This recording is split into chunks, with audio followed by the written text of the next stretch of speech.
పోతున్నాం.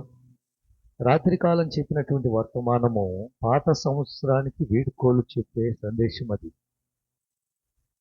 మేము రాత్రి వచ్చాం కాబట్టి ఉదయకాలము అవసరం లేదు అనటానికి కాదు. అస్సలు ఈరోజు రాత్రి ఏంటంటే పాత సంవత్సరం గతించిపోతుంది, పాతవన్నీ పాతి పెట్టేద్దాం, పాత జీవితాన్ని వదిలేద్దాం, ఒక నూతనమైన వ్యక్తిగా వెళ్ళిపోదాం. మునుపటి సంగతులు అనగా జ్ఞాపకం చేసుకోవద్దు. మునుపు నష్టము కష్టము జరిగింది. 2025లో మోసపోయావు, ఇబ్బంది పడ్డావు, ఇరుకులో పడ్డావు, అయిన వారి వల్ల, బంధువుల వల్ల, స్నేహితుల వల్ల ఇరుకుల్లో ఇబ్బందుల్లో ఇరుక్కుపోయావు. అవన్నీ గుర్తు చేసుకొని దయచేసి బాధపడొద్దు అని దేవుడు రాత్రి మనతో మాట్లాడాడు. ఆఖరిగా ఆయన 2025 సంవత్సరం అంతా వాత్సల్యత చూపి మనము నిర్మూలం కాకుండా కాపాడాడన్న విషయాలు 3 విషయాలు మీతో నేను పంచుకున్నాను. ఈరోజు ఎందుకు మనందరం రావాలంటే వాగ్దానం ఒకటి ఇస్తాడు. మీరందరూ తీసుకున్న వాగ్దానము మీది. అందరికీ కలిపి దేవుడు ఒక వాగ్దానాన్ని ఇచ్చేది మొదటి రోజు, మొదటి ఆదివారం వాగ్దాన సందేశం అని ఎందుకు చెప్పుకుంటాము? ఈ నెలకు సరిపడే ఒక అద్భుతమైన మాట దేవుడు ఇస్తాడన్న ఒక ఆశ, నమ్మకం. అలాగనే 2026 సంవత్సరము రాత్రి వచ్చాం కదా, ఇప్పుడు ఎందుకు రావాలని కొంతమంది ఆగిపోయే వాళ్ళు ఉన్నారు.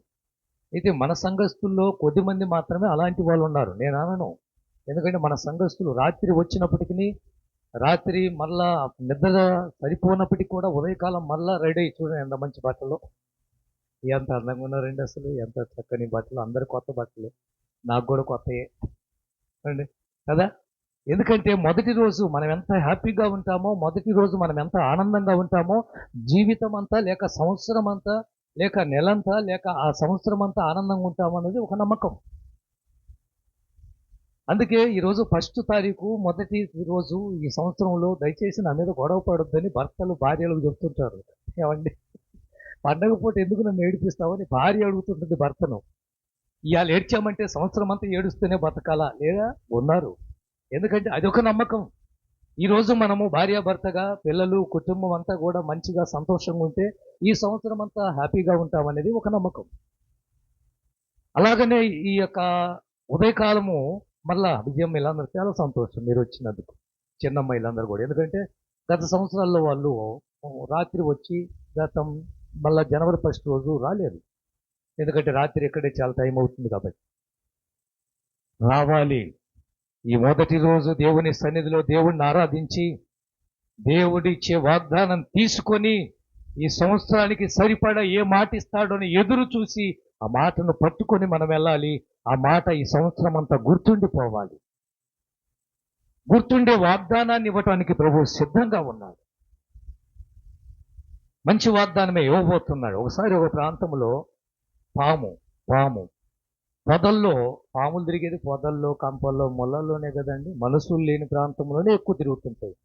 మనుషులు ఉన్న ప్రాంతానికి బహుశా వచ్చిందంటే చచ్చిద్ది అంతే. ఎందుకంటే మనుషులు కళ్ళల్లో పడిందంటే చంపేస్తారని భయం. కాబట్టి పొరపాటున వచ్చిందంటే ప్రాణ అపాయం మాత్రం దానికి ఉన్నట్టే. ఈ పొదల్లో కంపల్లో తిరుగుతున్న పాముకు శరీరము చీలిపోయింది. ఒక పొదలోంచి వెళ్తుంటే శరీరం చీలిపోయింది. చీలిపోయిన వెంటనే నొప్పేసింది. ఏం జరిగిందని చూసుకుంటే ఈ పాము పక్కన చీలిపోయింది. ఇది గమనించింది. ఎలా జరిగింది, ఎక్కడ అని. మళ్ళా పాము అంటే మీకు తెలుసుగా, చెప్పండి. పాము అంటేనే పగపడుతుంది అండి. పాము అంటేనే పగపడుతుంది. ఎవరు చీల్చారు, ఎలా జరిగిందని మళ్ళా వెనక్కి వచ్చి గమనించి, పాము కళ్ళు, పాము చెవులు బాగా పనిచేస్తాయి. అందుకు పాముల వల్ల మీరు వివేకం కలిగి ఉండమంటాడు. అర్థమైందా? అంటే ముందు ఏం జరుగుతుందో పసిగట్టగలది పాము. అందుకే సర్పము సాతానుతో పోల్చారు. ప్రియమైన దేవుని బిడ్డ. అయితే మరలా వెనక్కి వస్తే ఆ పొదలో ఒక రంపము చిక్కుకొని ఉంది. ఆ రంపము దీన్ని తగిలింది.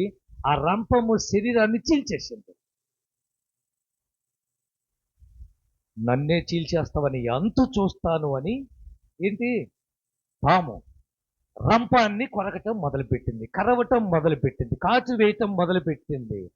ఇప్పుడు చెప్పండి, ఇనప రంపాన్ని కాటు వేస్తే, ఇనప రంపాన్ని కొరుకుతే, కాటు వేస్తే, ఆ కరుస్తే ఏం జరుగుతుంది? పళ్ళు కాస్త ఇరిగిపోయినాయి. వినండి, ఏమైపోయింది? దానికి ఉన్న పళ్ళు కాస్త ఇరిగిపోతే ఉరుకుంటానని ఎంతు చూస్తాను, నన్నే చీలుస్తావా అని చెప్పేసి పాముకు ఒక అలవాటు ఉంటుంది. ఏంటో తెలుసా? అది ఏనా కుదరకపోతే పెనవేస్తుంది. ఏమండి? అంతేగా? పాముకు అది నోటితో కుదరకపోతే పెనవేసి చంపేస్తుంది. అలాగే రంపానికి ఏమి వేసింది? పెనవేసింది. 5-10 నిమిషాల్లో పెనవేసిన 5-10 నిమిషాల్లో పాము మొక్కలైపోయింది. కారణం రంపం పదునుగా ఉంటుంది. ఎందుకు ఈ మాటలు మీతో పంచుకుంటున్నానంటే 2025 సంవత్సరంలో ఎవరెవరి మీద పగబెట్టుకున్నారో, ఎవరెవరి మీద పంతం పెట్టుకొని సాధించాలి, వారి అంతు చూడాలని ఆలోచిస్తున్నారో, బహుశా నష్టము నీకే జరగబోతుందేమో. ఆ పాము వల్లే నష్టపోతావేమో.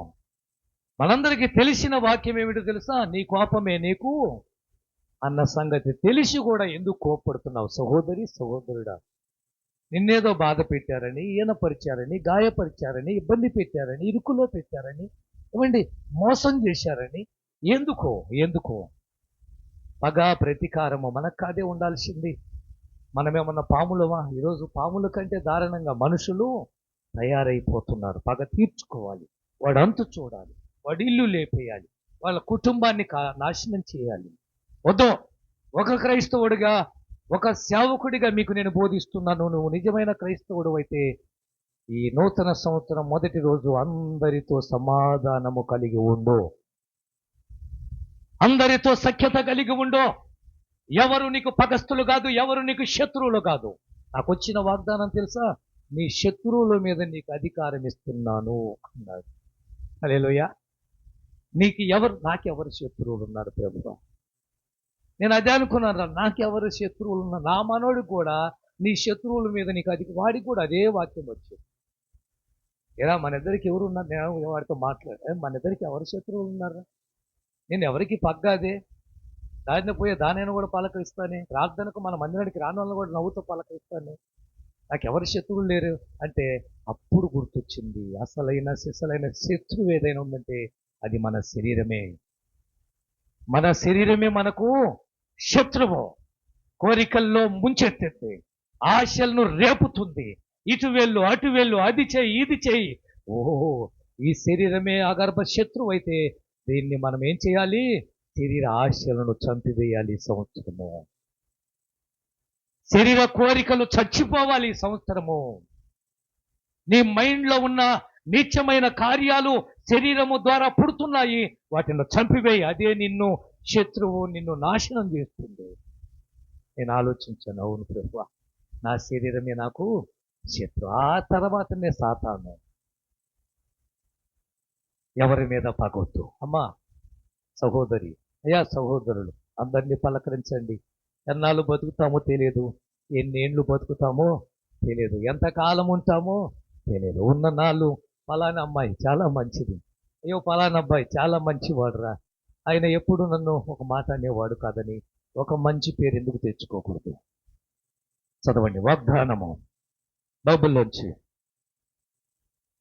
ద్వితీయోపదేశకాండం 11వ అధ్యాయం 11వ వచనం 12వ వచనం. ఒక కొన్ని నిమిషాలు మాత్రమే నేను మీతో ఈ వాక్యాన్ని పంచుకోబోతున్నాను. మీరు నది దాటి స్వాధీనపరుచుకునే వేలుచున్న దేశము, కొండలు లోయలు గల దేశము, అది ఆకాశము వర్ష జలము త్రాగును. అది నీ దేవుడైన యెహోవా దృష్టి లక్ష్య పెట్టే దేశము. నీ దేవుడైన యెహోవా కన్నులు సంవత్సరాది మొదలుకొని సంవత్సరాంతం వరకు ఎల్లప్పుడూ దాని మీద ఉండును. ఈ వాగ్దానం ఈ సంవత్సరానికి మొదటి రోజున, ఈ మొదటి తారీఖున, ఈ జనవరి నెల 2026 సంవత్సరంలో నీకు నాకు మీకు నాకు దేవుడు ఇస్తున్న మాట. మీరు ఈ సంవత్సరములో కొండలు లోయలు కలిగినటువంటి వాటిని ఆక్రమించుకోబోతున్నారు. యెహోవా కనుదృష్టి ఇదిగో ఆయన లక్ష్య పెట్టే దేశం అది. మిమ్మల్ని దేవుడు లక్ష్య పెడుతున్నాడు, చూస్తున్నాడు. సంవత్సరాది మొదలుకొని సంవత్సరాంతం వరకు యెహోవా కన్నులు దాని మీద ఉండును. అంటే మీ కుటుంబం మీద ఉండును, మీ బిడ్డల మీద ఉండును, మీ వ్యాపారం మీద ఉండును, మీ చదువుల మీద ఉండును, మీ రాకపోకల్లో ఉండును. మీ పిల్లల భవిష్యత్తు మీద యెహోవా కనుదృష్టి ఉండబోతుంది. మీరు భయపడాల్సిన పని లేదు. మనం పాట పాడిన పాటలో ఏల్రోయి అనే దానికి అర్థం ఏమిటి? ఆ? ఆయన నన్ను చూస్తున్నాడు. దేవునికి స్తోత్రం. ఏమండి? యెహోవా నన్ను చూచుచున్నాడు. ఈ సంవత్సరంలో నీకు ఇస్తున్న మాట ఏంటంటే, సంవత్సరాది మొదలుకొని సంవత్సరాంతం వరకు నా కనుదృష్టి నీ కుటుంబం మీద నేను పెడుతున్నాను. దేవుడు నీ కుటుంబాన్ని చూస్తే ఆపద వస్తే పట్టించుకోడా, ఆపదలో ఉంటే తప్పించడా, కష్టములో ఉంటే నడిపించడా, కన్నీళ్ళ మధ్య ఉంటే ఓదార్చడా, కృంగిపోతుంటే పైకి లేపడా. ఎప్పుడో దేవుని కనుదృష్టి నీ కుటుంబం మీద ఉండాలి. సంవత్సరం అనే మాట గురించి మీకు చెప్పాలి అంటే, మనం అందరం బర్త్డే నాడు ఒక మాట చదువుతాం కీర్తనలో. చెప్పండి, చూడకొని చెప్పండి. సంవత్సరమును నీ దయా కిరీటాన్ని నేను ధరింపజేశాను. గడిచిన 2025 సంవత్సరము ఏ విధంగా ఆయన కరుణా కటాక్షము, ఆయన దయా దాక్షిణ్యం మన మీద ఉందో, ఈ 2026 సంవత్సరము దేవుని యొక్క దయా మీ కుటుంబాల మీద ఉండును గాక.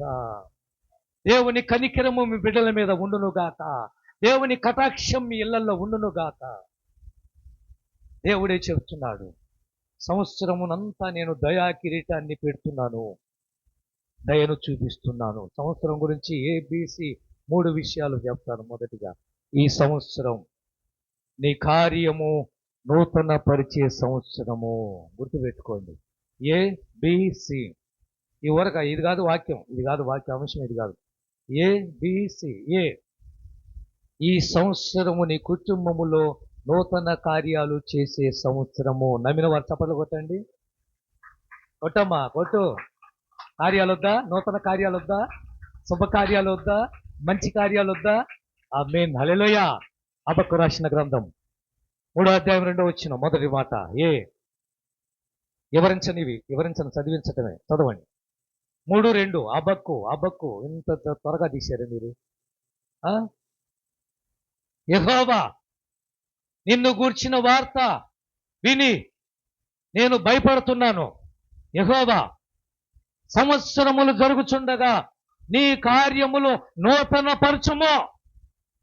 సంవత్సరములు జరుగుచుండగా దాన్ని ఏమిటో తెలియపరచయ్యా. ఈ సంవత్సరం ఏం చేయబోతున్నావో ముందుగా తెలియపరచుంటా బాగుంటుంది. ఈ సంవత్సరము దేవుడు చేయాలనుకున్నది ఒక కొత్తది దేవుడు చేయబోతున్నాడు. ఒక నూతనమైన కార్యము, నూతనమైన శుభము, నూతనమైన మంచి రోజులు దేవుడు ఇవ్వబోతున్నాడు. నమ్మండి, విశ్వసించండి. నెంబర్ 2, ఈ సంవత్సరము మనము విముక్తి చేయబడిన సంవత్సరం, లేక మనల్ని విమోచించిన సంవత్సరముగా మార్చుకుందాం. మన బిడ్డలు పాపాలు, మన శాపాలు, మన ఇంటి మీద ఉన్న కష్టాలు, వీటన్నిటి నుంచి దేవుడు మనల్ని విముక్తులు చేయబోతున్నాడు, విడిపించబోతున్నాడు, విమోచించబోతున్నాడు. చదవండి ఆ మాటలు కూడా. యెషయా గ్రంథం 63:4. యెషయా గ్రంథం 63:4. కొంచెం త్వరగా అందిస్తే మనకు టైం కలిసి వస్తుంది. వచ్చాను. కూర్చో బాబు, కూర్చో. రే ఇప్పుడు కదిలేరనుకోదా, ఎన్ని అట్టి పనులు ఉన్నది వద్దా? చదువు మళ్ళా, అక్కడి నుంచి మళ్ళా కింద చదువు. ఆమేన్. ఏ సంవత్సరం వచ్చింది? విమోచించే సంవత్సరం ఇది. మీ పాపముల నుంచి విముక్తి కలిగే సంవత్సరం ఇది. మీరు పడుతున్న శ్రమల నుంచి విడిపించే సంవత్సరం ఇది. మీరు ఏడుస్తున్న ఏడుపు నుంచి, దుఃఖము నుంచి ఆనందము కలిగించే సంవత్సరం ఇది. మీరు అనుభవిస్తున్న శాపము నుంచి అయ్యో ఆశీర్వాదకరంగా మార్చబడే సంవత్సరం ఇది. మీరు పొందుకున్న అనారోగ్యం నుంచి మంచి ఆరోగ్యానికి వచ్చే సంవత్సరం ఇది. ఈ సంవత్సరము దేవుడు నీకు మాట ఇస్తున్నాడు. సంవత్సరాది మొదలుకొని సంవత్సరాంతం వరకు దాని మీద, అంటే మన మీద ఆయన కనుదృష్టి ఉంటుందంటే దానికి అర్థం ఏంటో తెలుసా? ఈ సంవత్సరము మీ ఇంట్లో నూతన కార్యాలు జరిగించబోతున్నారు. ఈ సంవత్సరము మిమ్మల్ని పాపము నుంచి, శాపము నుంచి, దుఃఖము నుంచి, వేదన నుంచి, కలవరం నుంచి, భయము నుంచి, కష్టాల్లో నుంచి నేను విముక్తులుగా చేయబోతున్నాను, విడిపించబోతున్నాను. మూడో మాట, ఈ సంవత్సరము నిరంతర ఫలము పొందుకునే సంవత్సరము. హల్లెలూయా. చెప్పొచ్చు కదా, మంచి మాట కదా. ఏ సంవత్సరం ఇది మనకు? నిరంతర ఫలము. 50% కాదండి, 10% కాదండి, 100% మనము ఆ ఫలితాన్ని చూడబోతున్నాము. మీ వ్యాపారములో, ఉద్యోగములో, పొలములో, స్థలములో, గొర్రె మందల్లో, మేక మందల్లో, బర్రెల్లో, గాడిదల్లో, ఎద్దుల్లో, ఏదైతే దేవుడు నీకు ఇచ్చాడో, ఏ వ్యాపారము నీకు ఇచ్చాడో, ఏ ఉద్యోగం నీకు ఇచ్చాడో, ఏ స్థలము నీకు ఇచ్చాడో, ఏ పొలము నీకు ఇచ్చాడో, ఏ పని నీకు ఇచ్చాడో, అందులో దేవుడు ప్రమోషన్ ఇవ్వబోతున్నాడు. ఎలాంటి ఫలము? సగం కాదు, నిరంతరం 100% ఫుల్లుగా. 26వ అధ్యాయం ఆదికాండం 12వ వచనం. ఇస్సాకు ఆ దేశమందున్న వాడై విత్తనము వేసి ఆ సంవత్సరం 100 ఫలము పొందిన. ఏ సంవత్సరమో? ఈ సంవత్సరం అనాలి. 2026 సంవత్సరము మొదటి రోజున దేవుడు మనకిచ్చిన వాగ్దానము, సంవత్సరాది మొదలుకొని సంవత్సరాంతం వరకు నా కనుదృష్టి మీ మీద పెడుతున్నాను. ఎందుకో తెలుసా? మీ కుటుంబాల్లో నూతనమైన కార్యాలు చేయబోతున్నాను. సంవత్సరాది మొదలుకొని సంవత్సరాంతం వరకు మీ మీద, మీ బిడ్డల మీద నా కనుదృష్టి పెడుతున్నాను. ఎందుకో తెలుసా? ఇప్పటి వరకు మీరు అనుభవిస్తున్న దరిద్రములో నుంచి, ఇప్పటి వరకు మీరు అనుభవిస్తున్న శాపము నుంచి, అశాంతి, అసమాధానము నుంచి నేను విముక్తులుగా చేయబోతున్నాను, విడిపించబోతున్నాను. సంవత్సరాది మొదలుకొని సంవత్సరాంతం వరకు మీ మీద నా కనుదృష్టి ఎందుకు పెడుతున్నానో తెలుసా?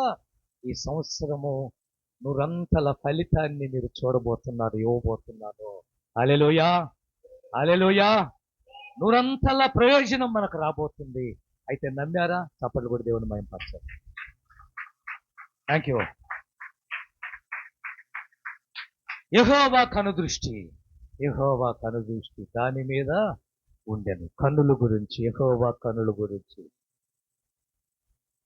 ఇర్మీయా గ్రంథములో ఒక మాట ఉంటుంది, మంచి అంశము. మనం కొన్ని నిమిషాలే మనం ఒక 10 నిమిషాల్లో ముగింపులకి తీసుకొని వస్తాను నేను.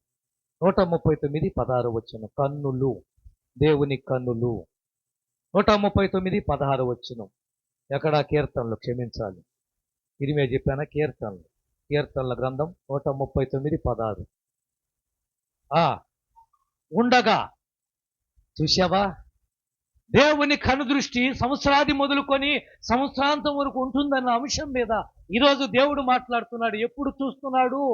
నువ్వు కడుపులో, తల్లి గర్భములో, పిండమున ఉండగానే యెహోవా కన్నులు నిన్ను చూశాయి, నీ గురించి పట్టించుకున్నాయి. నిన్న సాక్ష్యాలు మనం విన్నాం. ఒక ప్రెగ్నెంట్ పోయింది ముందు, ఒక బిడ్డను నేను కోల్పోయాను, నేను చాలా ఇబ్బంది పడ్డానన్నటువంటి బిడ్డలు సాక్ష్యాలు చెప్పారు.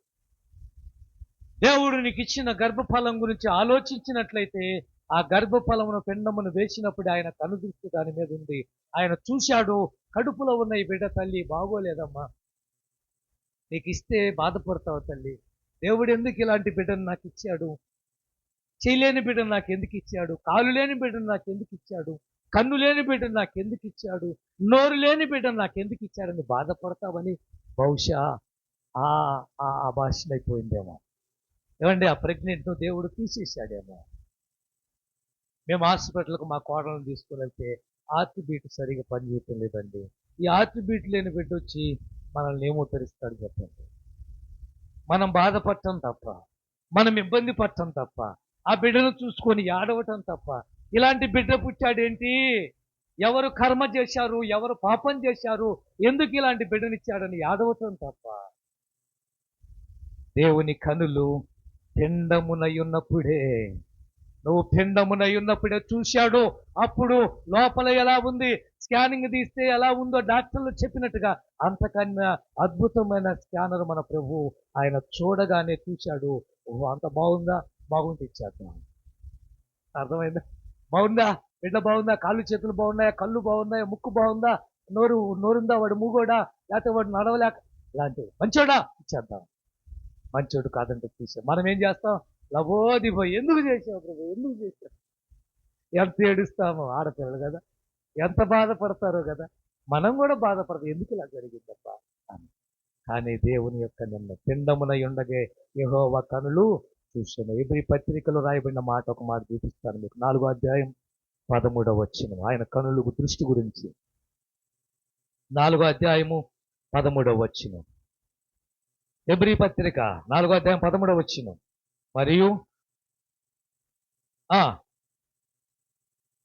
ఆయన దృష్టికి కనపడని స్పష్టము ఏది లేదు.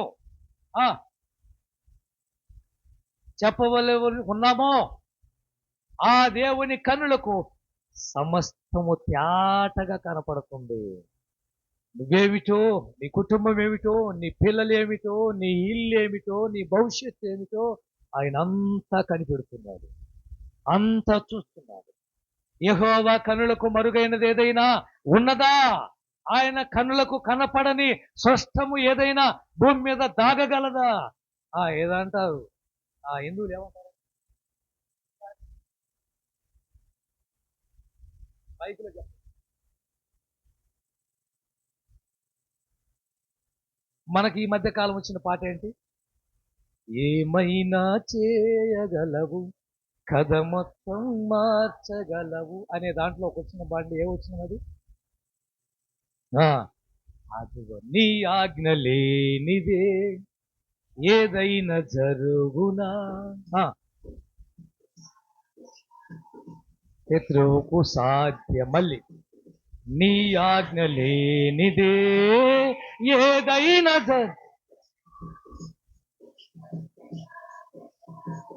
శత్రువుకు సాధ్యం. పాడాలి.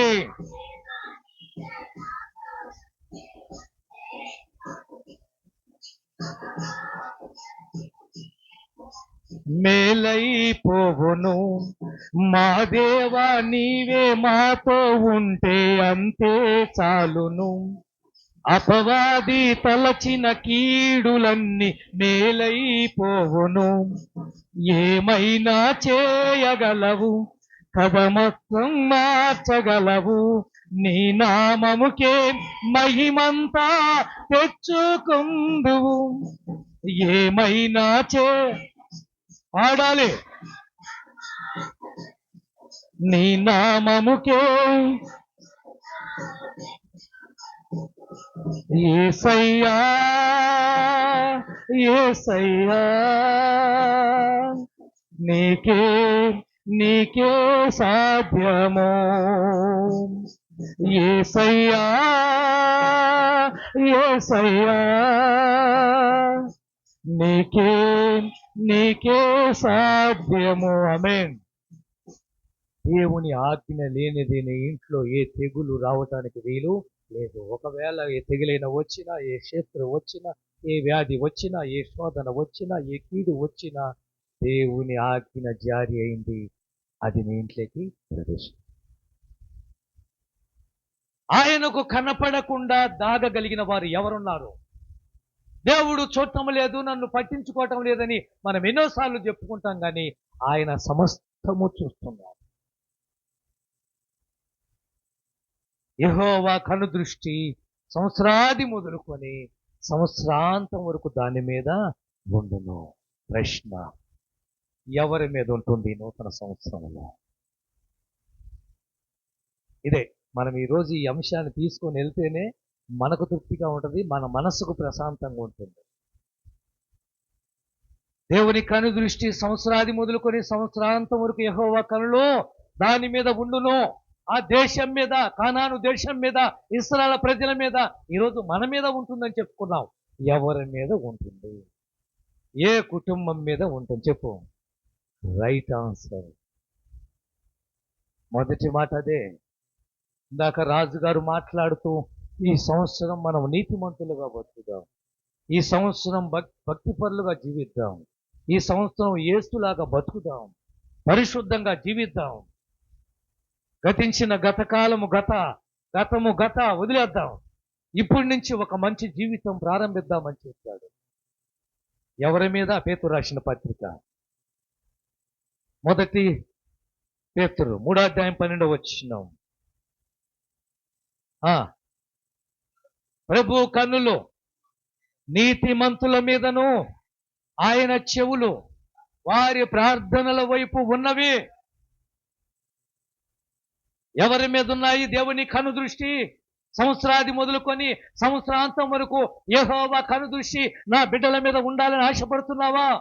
నా కుటుంబం మీద ఉండాలని ఆరాటపడుతున్నావా? అయ్యో, నా కుటుంబం మీద, నా వ్యాపారం మీద యెహోవా కను దృష్టి ఉండాలని నువ్వు ఆశించినట్లయితే ఈరోజు ఒక పని చేస్తావా? అదేమిటో తెలుసా? నువ్వు నీతిమంతురాలుగా మార్చబడాలి. నువ్వు నీతిమంతుడిగా తీర్చబడాలి. యేసు రక్తములో నువ్వు కడగబడాలి. పరిశుద్ధమైన జీవితానికి ముందుకు రావాలి. ఆయన కను దృష్టి ఎవరి మీద ఉంది?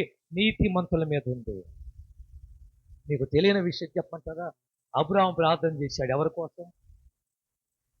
అబ్రహాం ప్రార్థన చేశాడు ఎవరి కోసం? లోతు కోసం. లోతు అంటే అంత ఇష్టం అబ్రహాంకు. నా వెంట వచ్చాడు, బాగుపడ్డాడు, ఆస్తి సంపాదించుకున్నాడు. అయ్యో, సొదొమ గొమొర్రాలో వాడి కుటుంబం పాడైపోతే, కాలిపోతే రేపొద్దున ఏరా అబ్రహాము, అంతే కదా అడిగేది పెద్దవాళ్ళు. ఏరా అబ్రహాం, నీ అమ్మకి వాడు లోతు వచ్చాడు ఏమయ్యాడు అండ్ అంతేగా అడిగేది. లోతు వచ్చాడు కదరా, వాడు ఏం చేసావురా, ఎక్కడ చేసి ఏం వాడు ఏడి అడుగుతారే. దేవుని ఉంటుంది మైండ్లో. అందుకే లోతు ఆ రోజు సొదొమ గొమొర్రాలో ఇద్దరు దేవదూతలు వెళ్ళి నాశనం చేయాలంటే అబ్రహాం కోరుకున్న మాట ఏమిటి తెలుసా? అబ్రహాం చేసిన ప్రార్థన ఏమిటి తెలుసా? అయ్యా, దుష్టులతో కూడా నీతిమంతుల్ని ఏమని ప్రార్థన చేశాడు? చదువుతారా? ఆదికాండం నీతిమంతులు అన్న మాట చూపిస్తున్నాడు. ఆదికాండం 18:23 అప్పుడు అబ్రహాము సమీపించిట్లనను, దుష్టులతో కూడా చూశావా, నువ్వు నీతిమంతుడిగా మార్చబడితే, నువ్వు నిజాయితీపరుడుగా మార్చబడితే, నువ్వు యథార్థవంతుడిగా మార్చబడితే ఒకరు నీ కోసం ప్రార్థన చేసేవాళ్ళు. నీకు సమస్య వచ్చింది, నీకు కష్టం వచ్చింది, నీకు బలహీనత వచ్చింది, నువ్వు హాస్పిటల్లో ఉన్నావు. అయ్యో, చాలా ప్రార్థన పరురాలే, చాలా ప్రార్థన చేసేవాడు అన్నయ్య, ఆయన హాస్పిటల్లో ఉన్నాడా, నేను ఆయన కోసం ప్రార్థన చేయాలి. ఆ రోజు లోతు నీతిమంతుడు. సొదొమ గొమొర్రాలో ఒక పక్కన పాపం చేస్తున్నప్పటికీ కూడా ఆయన ఎలా బతికాడు తెలుసా? మనసును చంపుకొని. పాపము కంటికి కనిపిస్తుంది, పాపం చేసే అవకాశాలు ఉన్నాయి. లోతు మనసును చంపుకొని బతికాడు, యథార్థంగా బతికాడు, నీతిమంతుడిగా బతికాడు. ఇలా బ్రతుకుతున్నప్పుడు అబ్రహాము అన్నాడయ్యా, దుష్టులను కదా నువ్వు నాశనం చేయాల్సింది, దుష్టులతో కూడా నీతిమంతులు నాశనం చేస్తావా? ఇప్పుడు చెప్పండి, నీతిమంతులుగా ఉంటే దేవుడు నిన్ను కాపాడుడా? ఆ రోజు గొప్ప జల ప్రళయం వస్తుంది అని చెప్పినప్పుడు 7వ అధ్యాయం 1వ వచనం ఆదికాండములో, ఈ తరములో నోహాకు, ఈ తరములో చెప్పండి,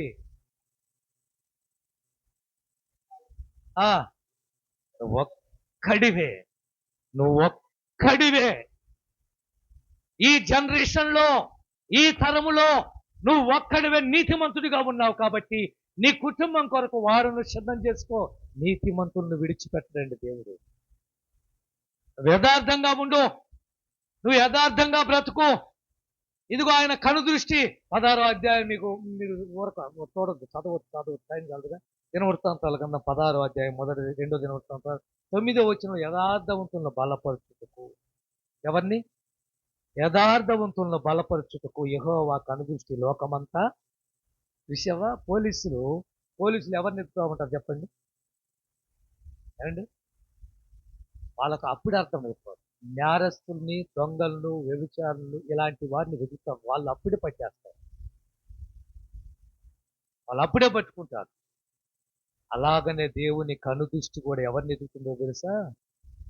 నీతిమంతులు ఎవరున్నారు, పరిశుద్ధులు ఎవరున్నారు, ప్రార్థన చేసే వాళ్ళు ఎవరున్నారు, యథార్థంగా ఎవరున్నారో వాళ్ళను కనిపెడుతుంది. ఈ సంవత్సరం నువ్వు ఎందుకు నీతిమంతుడిగా మారకూడదు, పరిశుద్ధుడిగా మారకూడదు, ఒక ప్రార్థనా పరుడుగా మారకూడదు, ఒక మంచి ఆత్మీయుడిగా మారకూడదు? ఈరోజు మారు. నిన్ను కాపాడాలని ప్రభు చూపిస్తున్నాడు. కీర్తనలో మీకు చూపించిన ఒక మాట, కీర్తనలో ఒక మాట చూపించాను మీకు. 34:15, 37:17, 55:22. ఎవరు చదువుతారో ముందు చదవని. 34:15, భక్తిహీనులు ఆ, చూసావా? ఎవరండి? నీతిమంతుల్ని ఎలా రక్షిస్తాడు? సంరక్షణ. 37 అధ్యాయం 17 వచనం, 34-15 చదువు ఇప్పుడు. ఆ, ఎవరి మీద ఉంది? చూసావా? లోకములో ఎంతో మంది ఉన్నారు, కానీ ఆయన కనుదృష్టి, ఆయన చూపులు ఆ మంచి బిడ్డలుగా ఉన్న వారిని చూస్తున్నారు. మంచి బిడ్డలుగా ఉండండి. పాపిష్టి పనులు మానేయండి, పనికి మాలిన పనులు మానేయండి, వ్యసనాలు మానేయండి. ఏమండి, వారిని వీరిని పాడు చేసే ఆలోచనలు మానేయండి. ఆయన కనుదృష్టి అంతా కూడా నీతిమంతుల మీద, యథార్థవంతుల మీద ఉంటుంది. ఆ రోజు జల ప్రళయములో నోవాహును తప్పించడానికి ఒకే ఒక కారణం, ఈ తరములో నీవే నా ఎదుట నీతిమంతుడిగా ఉన్నావు, అందుకే నేను ఈ సంవత్సరం నీ కుటుంబం మీద ఆయన కనుదృష్టి ఉండి నీ పిల్లలను కాపాడాలి అంటే, అయ్యా తల్లిదండ్రులు నీతిమంతులుగా మారండి, యథార్థవంతులుగా ఉండండి, ఎవరిది దోచుకోకండి, ఎవరికి హాని చేయకండి, ఎవరికి హాని తలపెట్టకండి, ఎవరి కుటుంబాన్ని నాశనం చేయాలన్న ఆలోచనలు రానివ్వకండి. అందరూ బాగుండాలి, అందులో ఎలా ఉండాలి? బాగుండదు కదా అది. అందరూ బాగుండాలి, అందులో మనం ఉండాలి. అందరూ బాగుంటే మనం బాగుంటాం. రెండో మాట, ప్రభు కను దృష్టి మందిరముకు వచ్చే వారి మీద ఉంది. ఎవరి మీద ఉంది? యెహోవా కను దృష్టి సంవత్సరాది మొదలుకొని సంవత్సరాంతం వరకు యెహోవా కన్నులు దాని మీద ఉండును. దేని మీద? ఎవరు మందిరానికి వస్తున్నారో, ఎవరు మందిరంలో ప్రార్థన చేస్తున్నారో, ఎవరు ఆదివారం మానకుండా వస్తున్నారో, అలాంటి వారి మీద దేవుని కనుదృష్టి ఈ సంవత్సరం ఉండబోతుంది. చదవండి దినవృత్తాంతాలు 2వ గ్రంథం, ముగిస్తున్నాను నేను. 6వ అధ్యాయం 20 వచనం. 6:20. 6:20. నీ సేవకులు, 2వ దినవృత్తాంతాలు 6వ అధ్యాయం 20 వచనం, నీ సేవకులు ఈ స్థలము తట్టు తిరిగి, ఏ స్థలము? మందిరం బలిపీఠం దగ్గరకు వచ్చి సేవకులు, విశ్వాసులు, పరిశుద్ధులు, ఆత్మీయులు, భక్తి పరులు, అన్యజనులు అందరూ వచ్చి మందిరములకు వచ్చి ఈ స్థలము తట్టు తిరిగి చేసే విన్నపాలు వినుటకై ఉంచెదనని ఈ మందిరము మీద నీ కను దృష్టి రాత్రింబగలున్నది. రండి అమ్మలారా, 52 ఆదివారాలు. సంవత్సరానికి ఎన్ని రోజులు చెప్పండి? బయట ఉన్న వాళ్ళు నిద్రపోతున్నారేంటి? సంవత్సరానికి ఎన్ని రోజులు? ఎవరు వెళ్ళడానికి వీలేదు. పాలారం తీసుకొని బలవంతంగా నేను పాలారం ఇచ్చి పంపిస్తాను మీకు. ఏంటి ఎంత పలారం ఉందో ఇక్కడ? ఎందుకు అంటే ఇవన్నీ ఎవరు తినాలా చెప్పండి? ఏం చెప్పబోయాను? సంవత్సరానికి ఎన్ని రోజులు? 365 రోజులు. 52 రోజులు తీసేయండి. ఎన్ని రోజులు ఇప్పుడు చెప్పండి? 365లో 52 రోజులు తీసేయండి. 313 రోజులు. దేవుడు ఎక్కువ రోజులు తీసుకున్నాడా? మనకి ఎక్కువ రోజులు ఇచ్చాడా? మనకే కదా. 300కు పైగా మనకు ఇచ్చేశాడు. ఆయన 52 ఆదివారాలు మాత్రం తీసుకున్నాడు. ఆ విశ్రాంతి దినము పరిశుద్ధమైన దినం. ఆ రోజును కూడా నువ్వు తీసేసుకుంటున్నావే, ఏమనాలి చెప్పండి? ఆదివారం కూడా దేవుని కూడా లాగేసుకుంటున్నావే, ఏం చెప్పాలో చెప్పండి? మందిరానికి ఎవరైతే వస్తున్నారో రాత్రింబగళ్ళు, అక్కడ రాయబడిన మాట, రాత్రింబగళ్ళు యెహోవా కనుదృష్టి మందిరములో ఎవరున్నారా, మందిరములో ఎవరు ప్రార్థన చేస్తున్నారా, మందిరానికి ఎవరు వస్తున్నారా, ఎవరు మందిరానికి వచ్చి వారి సమస్య చెప్పుకుంటున్నారా, ఎవరు కన్నీళ్లు పెడుతున్నారా? ఆ రోజు అన్నాకు ఒక సమస్య వస్తే బాగుపడింది ఎక్కడా? మందిరంలోనే కదా. అన్న ఒక సమస్యతో అల్లాడిపోతా ఉంటే పరిష్కారమైంది ఎక్కడ? దేవుని మందిరంలోనే కదా. షిలోను అనే మందిరము ఏలీ దగ్గరకు వెళ్ళి ఆ మందిరం బలిపీఠం దగ్గర వెళ్ళి ఎక్కి ఎక్కి ఎక్కి ఎక్కి మదన పడిపోయింది. మనసులో మాట ఎవరికి చెప్పుకోలేక, పాస్టర్ గారికి చెప్పుకున్నా అది తీరేది గాక అల్లాడిపోయింది. ఆ రోజు దేవుడు కనుదృష్టి ఆమె మీద పడింది. అన్నాను యెహోవా జ్ఞాపకం చేసుకొనెను. హల్లెలూయా. ఈరోజు నీ కుటుంబాన్ని జ్ఞాపకం చేసుకోవాలి. ఈ సంవత్సరం అంతా ఆయన జ్ఞాపకాల్లో నువ్వు ఉండాలి. దేవుడు మనకు తెలియటం గొప్ప సంగతి కాదండి, దేవుడికి మనము తెలిసి ఉండాలి. దేవుని పేరు మనం తెలుసుకోవడం గొప్ప సంగతి కాదండి, మన పేరు దేవుడు తెలుసుకోవాలి. జక్కయ్యా దిగిరా, అలా తెలుసా నీ పేరు యేసయ్యకు?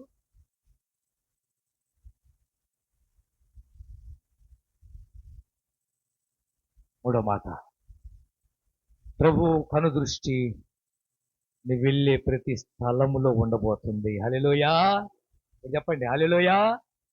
నువ్వు ఎంత దూరం వెళ్ళినా, ఏ దేశం ఎగినా, ఏ ప్రాంతానికి వెళ్ళినా, ఏ ఊరికి వెళ్ళినా, ఏ ప్రయాణములో ఉన్నా, నువ్వు వెళ్ళే ప్రతి స్థలములో దేవుడి కనులు నిన్ను చూస్తున్నాయి. చదవండి ఆ మాట, సామెతలు 15:3, 15:3.